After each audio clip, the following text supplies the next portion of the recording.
So what you're seeing on the screen and what you're hearing will be recorded. And I will also provide that for you. So you can rerun it on your own. The link you can access and you can rerun it to learn, to help you learn this course. So far, we talked about upper GI scope and lower GI scope. Now we are switching our uh, attention to the area of the basic supplies. What basic supplies we require and what positioning and other important aspects of general surgery or gastrointestinal surgery or any surgery of the abdominal cavity. For this, as you know, we are accessing through the anterior part of the abdominal cavity. So the patient is placed supine on the operating room table. And a grounding pad of the bovie is placed on the anterior thigh of the patient normally. We use a laparotomy pack. That basic laparotomy pack, custom design, has all the basic supplies that is required for this type of gastrointestinal surgery. It will have a laparotomy drape. Laparotomy drape, basically it's a long sheet to cover the whole body of the patient, including a fenestrated part to access the abdominal cavity in the middle of the lap drape. So the way we drape the patient, we take that folded laparotomy drape, pass it to the surgeon by going to the same side of the surgeon, not leaning across any unsterile field. Sometimes when we pass laparotomy drape, we see students do mistake by passing this drape across the patient, non-draped patient, just to cut corner so that they don't have to walk to the same side where the surgeon is standing. But we cannot cut corner. Aseptic technique we have to follow. We must follow stereo technique. And we go to the same side where the surgeon is standing next to him and then pass the laparotomy drape. And they, with the help of their assistant, drape the patient.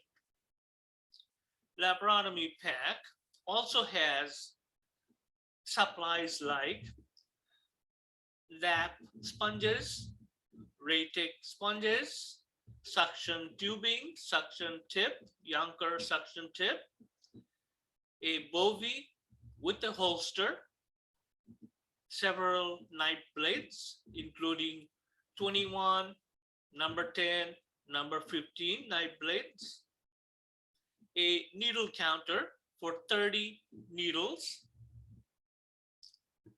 We have Asepto. We have light handles. We have several sterile blue towel or white towel, sterile towels in that pack. We will have gowns in that pack for surgeon, reinforced gown, and assistant reinforced gown. And if we have a second scrub, another gown, and gloves for the surgeon and the assistant.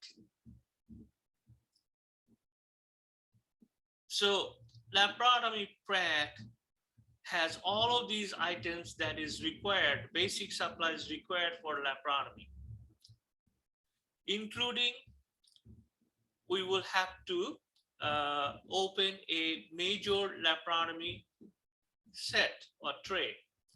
Some hospitals call it major soft tissue tray. Some just basically name it laparotomy soft tissue tray. This tray will have all the soft tissue instruments, and we'll have another laparotomy retractors tray. That tray will have all the retractors needed for this case. And we'll have in the room, we'll also have long instruments tray, which will contain all the long instruments for deep cavity. We will also have a intestinal set, which will include all the intestinal clamps and gastrointestinal supplies like dilator, scoops. So we will have gastrointestinal staplers in the room, standby. We don't open them in the beginning of the case because we don't know which staplers they are going to use. So we hold them. Some of these intestinal clamps or forceps that we will find in the soft tissue set will be Babcock clamps, Alice clamps, and intestinal set we will find Doan clamps, pylorus clamp, like the one that you're seeing here. For stapling device, we will hold, we are not going to open. We will hold gastrointestinal anastomosis stapler, TA stapler, or transabdominal stapler, EEA stapler, end-to-end anastomosis stapler, LDS, which is a ligating and dividing stapler, and we will have some ligating staplers for ligations. Now, procedure that we may do would include all the primary and secondary organs inside the abdominal cavity. Here, we are showing on the left side, a retractor is placed on the liver to allow the gallbladder bed to expose. On the right side, we are seeing a part of the stomach getting necrosed. It turned black, dark. Some obstruction or some cancer may be related to some cancer. This stomach part has turned necrosed, ischemic, and you can see it's very, very dark. The color of the stomach should be like the rest of the bowel there, yellow and reddish. Now they're exposing the stomach and the duodenum part, including the pancreas they're holding with the index finger, and with the thumb they are holding the liver, right lobe of the liver. So they're doing some procedures to remove that stomach, that necrosed stomach, the cancerous stomach. So that would be like a gastrectomy procedure, removal of the entire stomach, connecting the duodenum to the part of the esophagus. So if this area, this stomach that you're seeing is dark and black, cancerous, needs to be resected from here where good tissue is still available. And right here, we're seeing duodenum part where tissue is still well.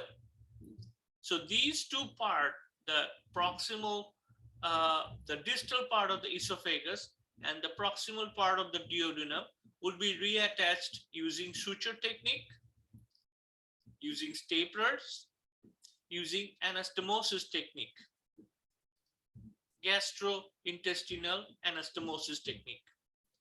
And this area, the stomach, would be freed up from the adjacent structure and will be removed. And it will be the specimen,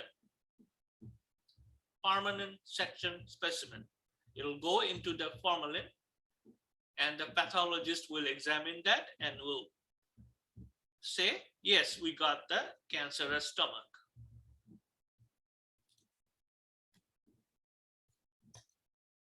So laparotomy, including any work on the stomach, requires laparotomy incisions. That means incisions that goes on the anterior aspect of the abdominal wall. Mostly they like midline incisions, simply few inches above, couple of inches above that umbilicus. That is where they make the incision if they're working on stomach, gallbladder, pancreas, duodenum, and upper part of the large intestine, spleen, liver. And after that, they expose the stomach underneath by retracting the omentum. First thing you will see is the peritoneal wall, peritoneum. Once the peritoneum is opened by incisions, next thing you will see that omentum. This is that folding of that fatty layers of the stomach, that the drape-like layers of the stomach wall, outside layer, outside covering. We call it omentum. So the omentum has to be retracted, and then the stomach will be exposed for further surgery. When we open stomach, we're not only doing abdominal laparotomy incisions, we are also doing gastrotomy, opening the wall of the stomach. So we're opening one cavity first, the abdominal wall cavity. Then we are opening the stomach. Further down, there is another cavity of the stomach is opening. So we are opening two cavities, abdominal cavity and the stomach cavity. So after you open the stomach cavity and carefully wall off all the other adjacent areas from being contaminated with stomach's content, because once you open stomach, you're opening what you're opening? You're opening digestive tract. And we know digestive tract is contaminated with food material and the bacteria that is there, E. coli. So we don't want that bacteria, E. coli, and the food material to contaminate the abdominal cavity, the peritoneal abdominal cavity, which is the larger cavity. So we wall off with blue stereo towels, lap sponges, so that we have a barrier around the stomach when we work inside the stomach. Explore the stomach. So that's laparotomy with gastrotomy, with careful examination without contaminating the abdominal peritoneal cavity from the stomach content. So when we're opening a cavity, within a cavity, extra count must be done. Why?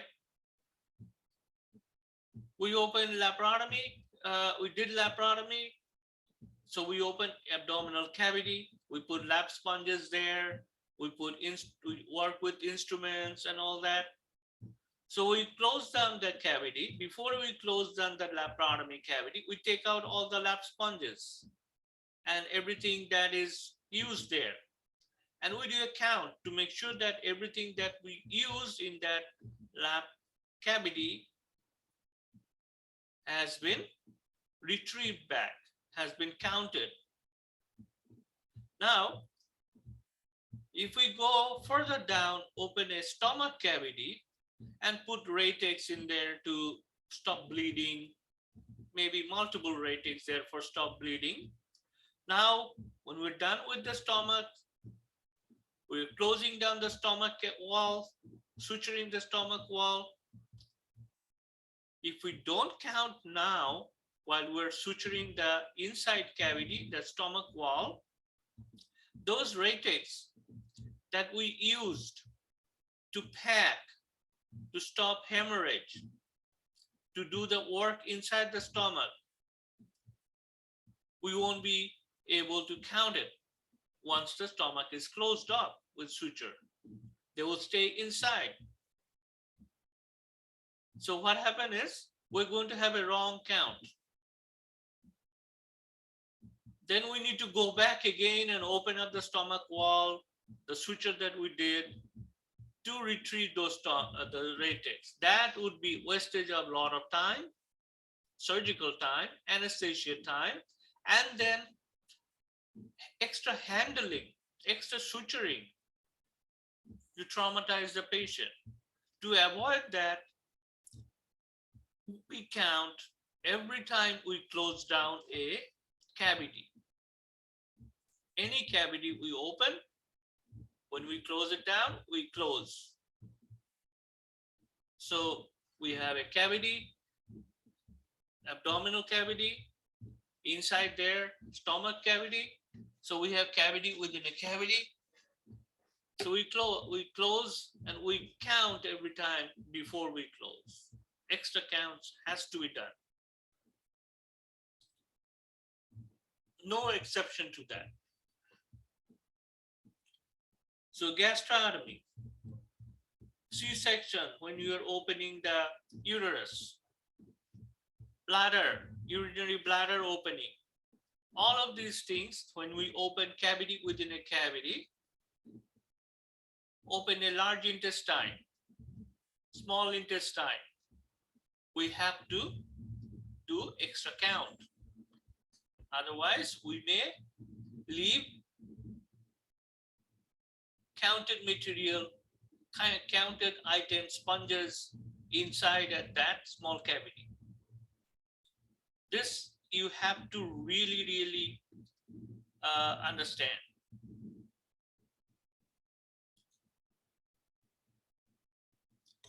Here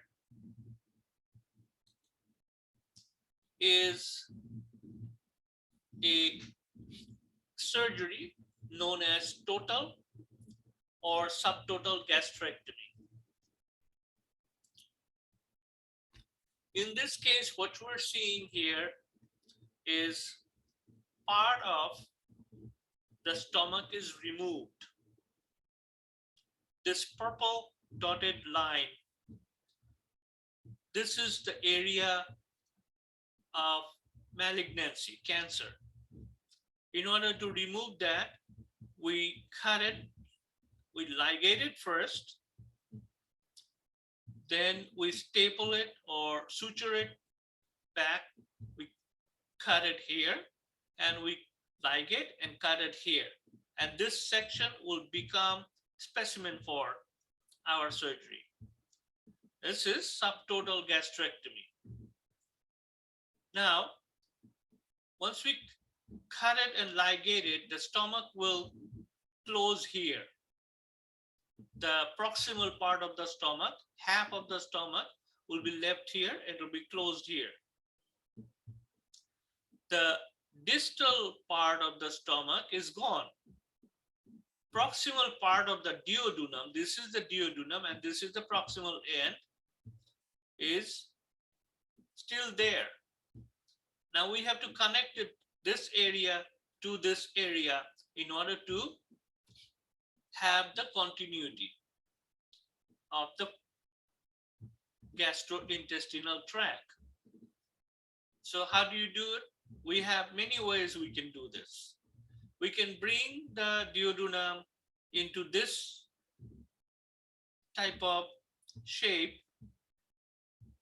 in this type of configuration, and staple this line that we have. We can reopen and restaple in order to make anastomosis with the duodenum. In that case, food will come through the esophagus into this section of the stomach, and it will go through this duodenum to the rest of the intestine. Now, what if the whole stomach has to be removed for malignancy? Then we have to hook up this esophagus to the remaining of the duodenum. Whole stomach is gone for specimen, for malignancy, for cancer. Then you see there are ways we can do this. Esophagus is connected to the loop of small intestine, which is available here in this manner. Continuity is then preserved. This section, and this sections where the food material will move to and continue its digestion process to the rest of the small intestine. This is known as subtotal gastrectomy or total gastrectomy, depending what you're doing.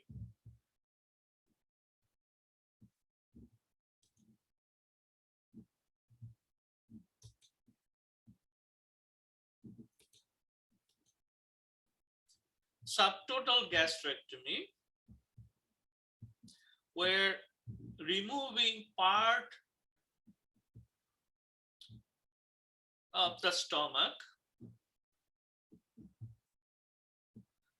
can be done by using 3 different techniques.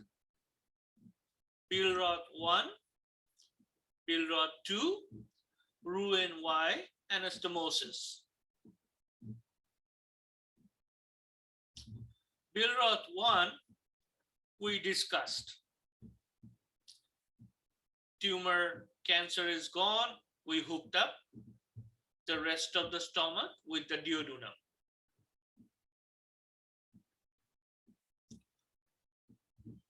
Partial gastrectomy, we are hooking up the distal part of the stomach, gastro, and proximal part of the duodenum, duodenostomy. So we're doing this ostomy, gastroduodenostomy. 2 structure we are anastomizing. End-to-end anastomosis between stomach and duodenum. Here is the end for the stomach. There is another end for the stomach. We are making this connection here, right here. When we're doing side-to-side anastomosis, like not here, but somewhere down the road, then we are doing jejunum. We're picking up jejunum, not the duodenum. Duodenum is from here to here. Jejunum starts here, and we're hooking up stomach, end of the stomach, and side of the jejunum together, making gastrojejunostomy, end to side anastomosis between stomach and this jejunum. Billroth 1, end to end with duodenum. Billroth 2, end to side with jejunum.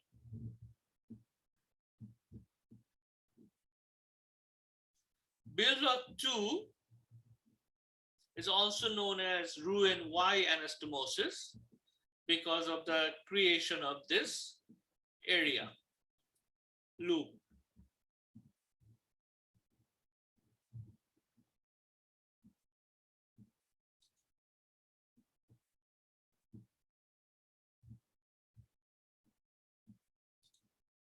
So we have to understand this process, this gastrectomy, subtotal gastrectomy surgery.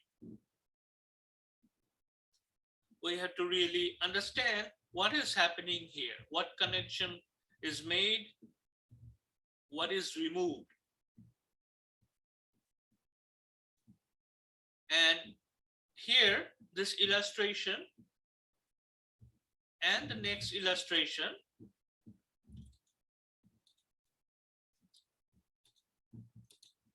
gives you the understanding. Here, we are opening the stomach,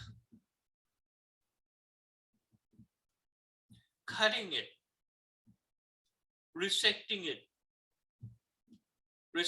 the tumor.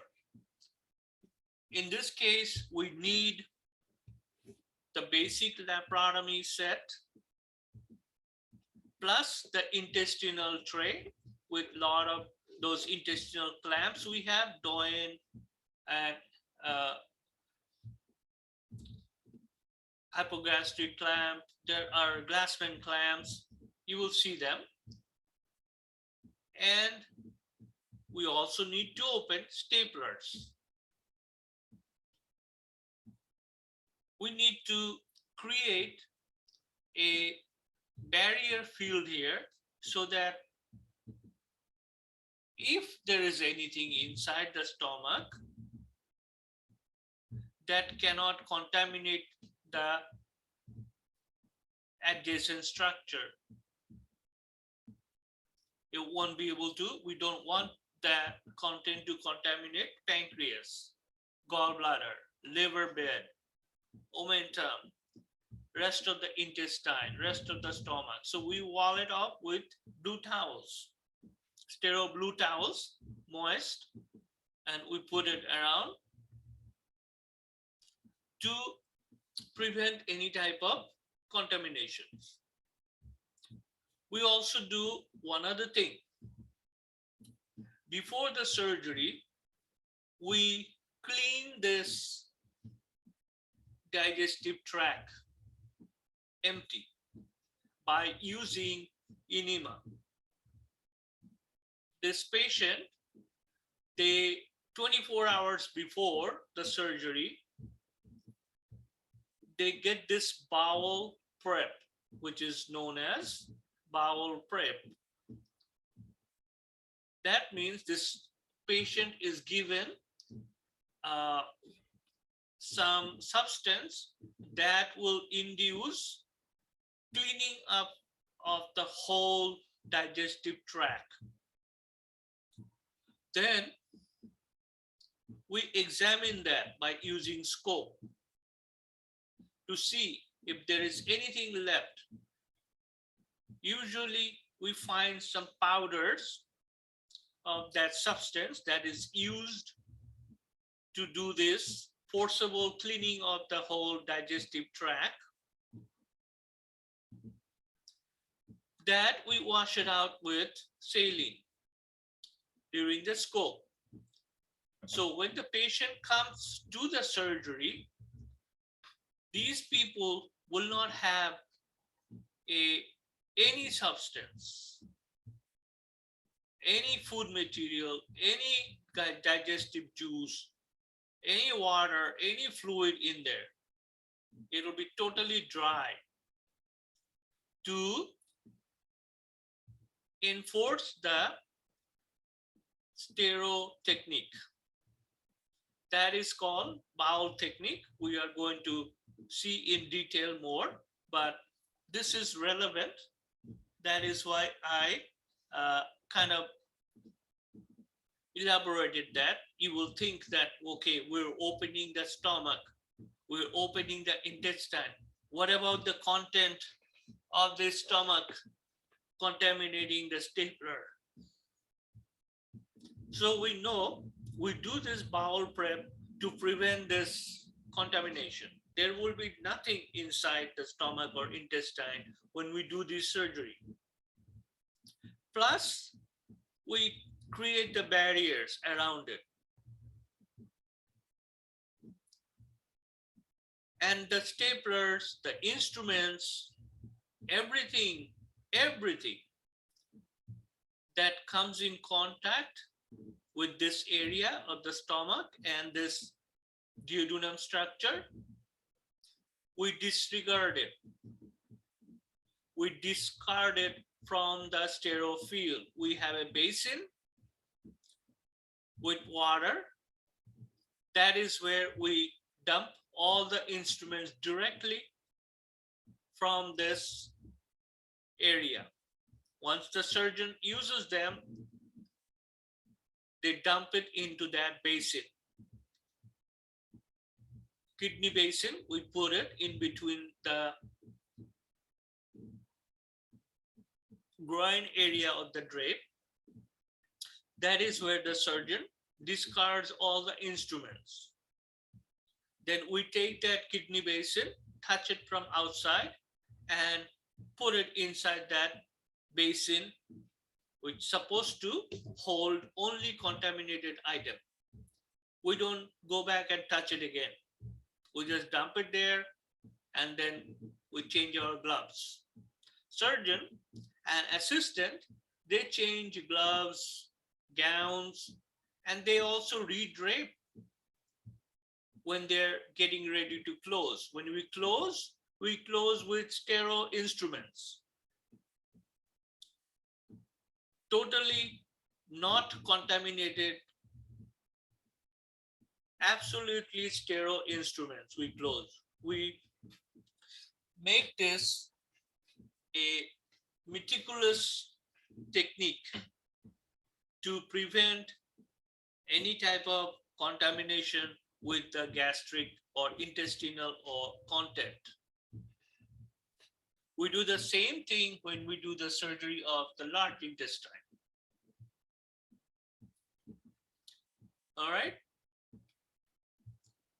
This is a good place to stop. And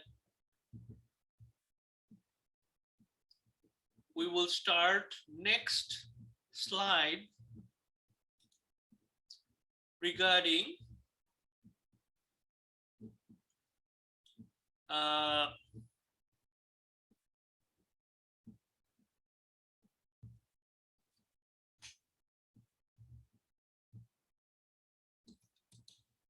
some endoscopic feeding tube surgery.